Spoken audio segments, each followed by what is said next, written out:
Howdy everyone, Link here, and today we're doing a build for a recent favorite Warframe of mine, Atlas. He's the 24th Warframe to be introduced, all the way back on October 1st, 2015. Today, I'm going to go over his abilities so you can understand his kit.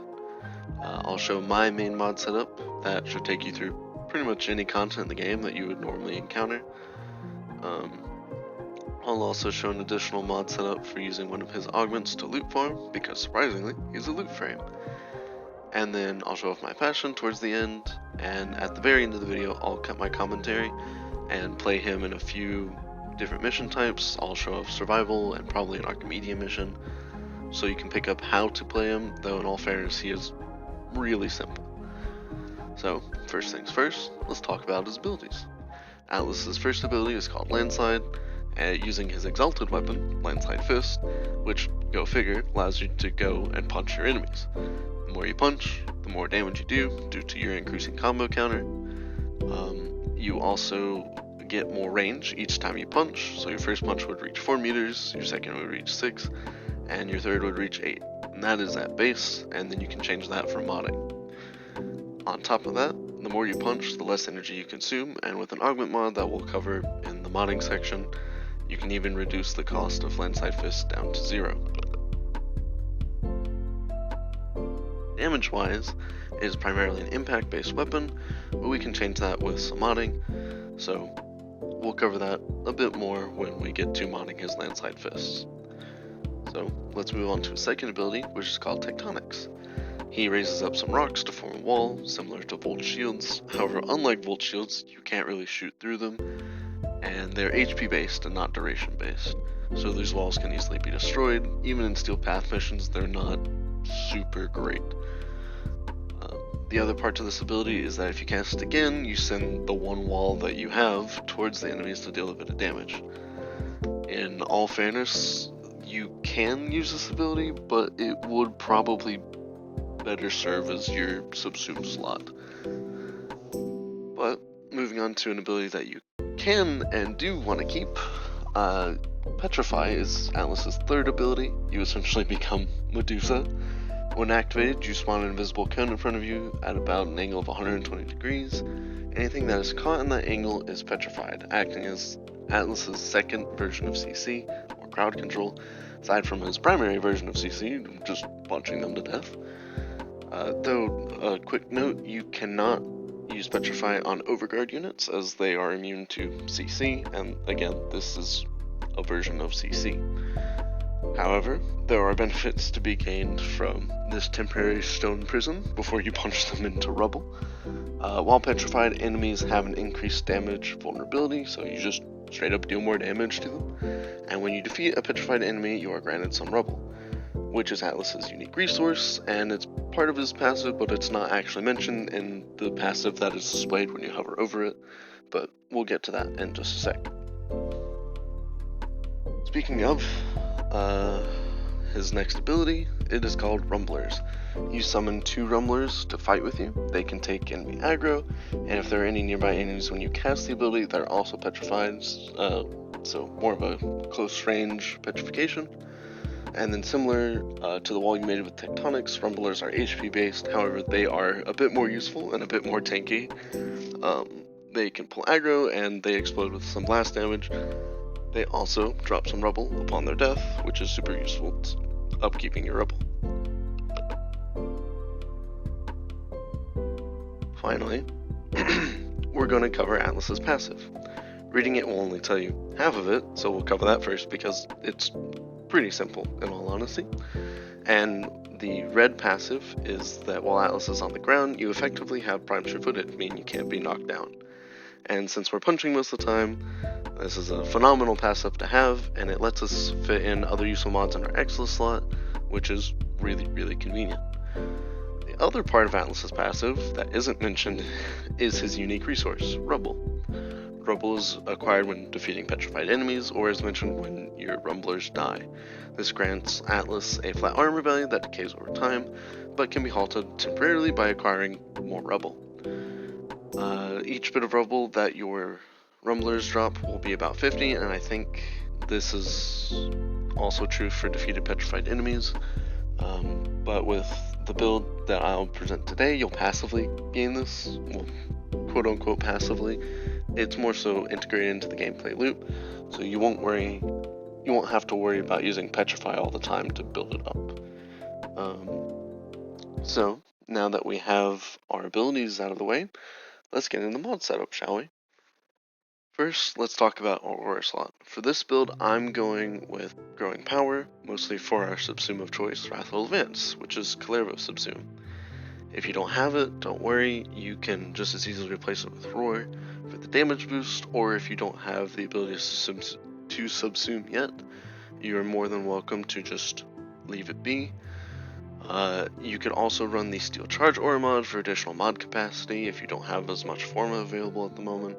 Though the build you'll see will only be 2 Forma, though I am running Atlas Prime, so he did have some polarities already integrated. But since I do have Wrathful Advance, and that does scale with Power Strength, I'm going to be running Growing Power. On the topic of ability strength, we're also running Blind Rage for that bump to it, along with our first Arcane, Molt Augmented, though Molt Augmented is mostly here to counteract the ability strength negative from Overextended. Speaking of that Overextended is there to increase the range, mostly of our Petrification, Cone, and also for those of us who do have Wrathful Advance, you can hold it down to teleport, which, given the additional range, it's a nice alternative movement option. Then we have Preparation in our Excellence slot, mostly to start with full energy when we start a mission, so we can just start going ham on the enemies. And then we also have Prime Flow, Equilibrium, and Prime Continuity for energy, economy, and duration. For additional damage, we have Arcane Fury, so that when we crit with our melee, we get an additional 180% melee damage. And since we're going to be doing critical hits with our Landslide Fist, even without Wrathful Advance, this will pretty much perpetually be up and running. For a bit of survivability, we're also running Catalyzing Shields, which will give us a full 1.33 seconds of shield gating, no matter our shield size, which is awesome for us because we're already immune for the short animation of punching someone with Landslide Fists, but we're also taking advantage of it being an ability, so we regain shields every time we use it. And because of Catalyzing, we're pretty much guaranteed to have that space of 1.33 seconds to target another enemy to punch if the first one died. Lastly, we have our augments. Path of Statutes will be how we petrify people without using Petrify or our Rumbler ability. Whenever you punch something, you create a path, and in that path you leave behind some rocks, and any enemies who walk into it will immediately become petrified. And since we're punching people a lot, this is super convenient, and we don't really have to worry about it. Then our other augment, which is for his passive, which is going to give us an incentive for collecting rubble aside from the armor. With this augment, if we keep our rubble stacks above 1400, for this build we cap out at 1500 rubble, so we have some wiggle room. We double our lunge distance, damage, and we don't use any energy in our Landslide Fists.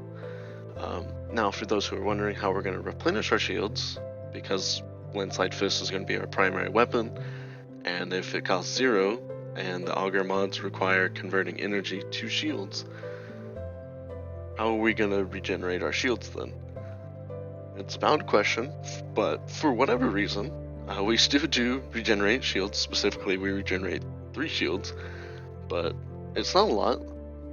That doesn't matter though, since catalyzing shields will give us still that full 1.33 seconds of a shield gate. So, now let's move on to our exalted weapon, our Landslide Fist. For our Arcane, go figure, we're using melee influence. It's just that good. Mod-wise though, let's have a look. So we'll start off with Blood Rush. This will give us a crit chance that stacks with our combo multiplier, and since it's an ability, we're not really using heavy attacks, so our combo count will pretty much just stay up. We won't really ever run out of it. And we already have a pretty good crit chance at 66.5% on this build, so we're going to be critting on the regular with that additional Blood Rush crit chance. Then we have Prime Reach for more range. We're just doing Bluetooth damage at this point. Element-wise, we're doing Viral with Vicious Cold, or Vicious Frost for the cold, but mostly for the status chance. We don't have a particularly great status chance even after two 60/60 mods. We're sitting at 33%, which isn't super high, but where we lack an elemental status, we make up for it in just raw punch damage. We also run Voltaic Strike for the electricity damage we need to proc melee influence, but you could totally switch out Fever Strike for Virulent Scourge, which is the 60/60 Toxin mod, and replace Voltaic Strike with Shocking Touch to weigh more on your electric damage instead of viral. But that's entirely up to you. I find it works just fine like this. And we have Galvanized Steel for additional crit chance and crit damage, Organ Shatter for crit damage. Truth be told, the Organ Shatter slot can be a flex slot if you want it to be. You can replace it with what you want. Lastly, we have Prime Pressure Point, just to increase our base damage. For your weapons, truth be told, you can really run whatever your heart desires. The only real thing that you need to have there is the primary and secondary dexterity arcanes, mostly to have a more comfortable combo duration. Though you can skip that entirely if you have the Naramon Focus School, but for my build specifically, I like running Madurai just because Madurai is that good, and I don't really use my weapons that much. But for the ones that I do use, I'll go over them pretty quickly. My primary that I use is the Basmu, which is available on Warframe.market, but as of recording this video, it's not attainable. The last it was offered, I believe, was the operation associated with the Parita Rebellion, but the build here for my Basmu is mostly for this crowd control, using its alt fire to spread cold via Shivering Contagion if I really need it. My secondary is the Tenet Plinks, which is also used for its alt fire as a grouping and big chunk damage tool.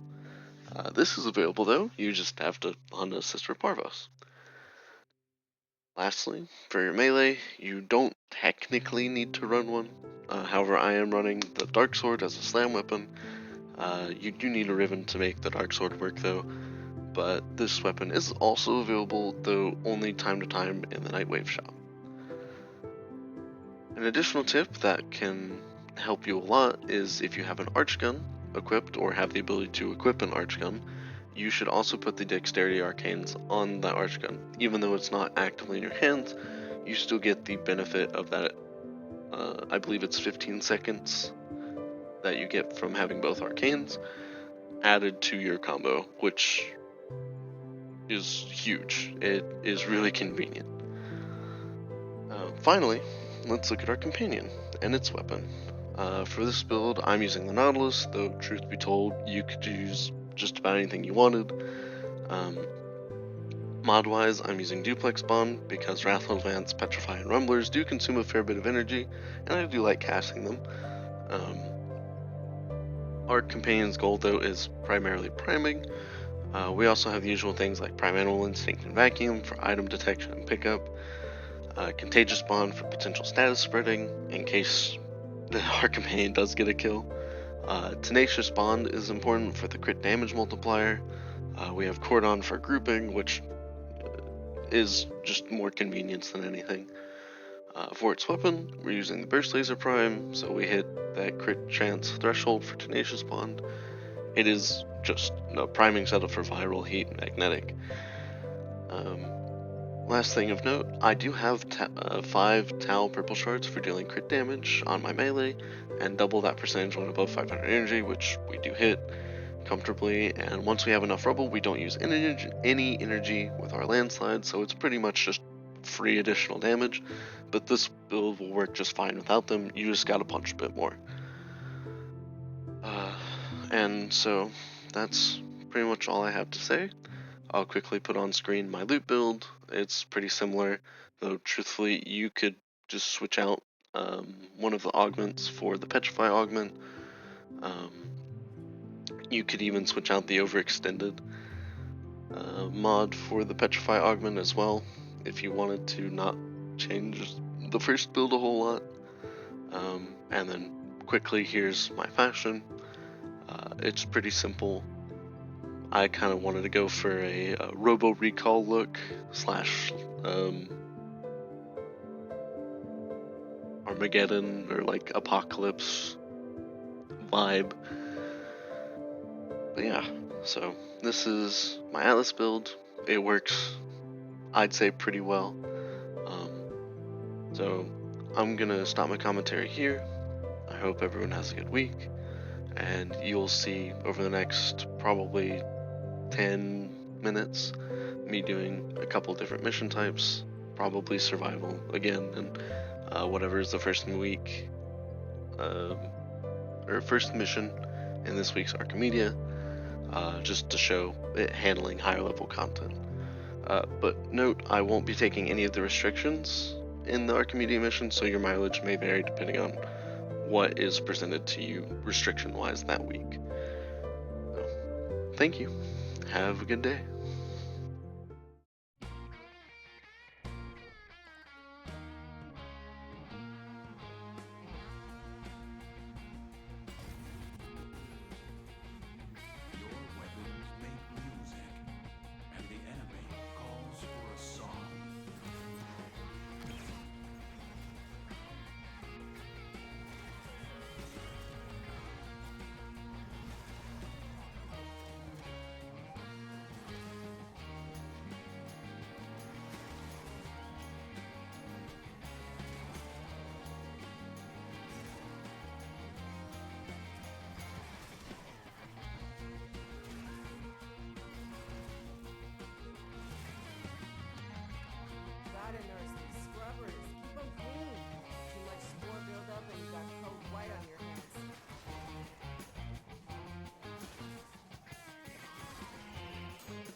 Charcoal to protect rock.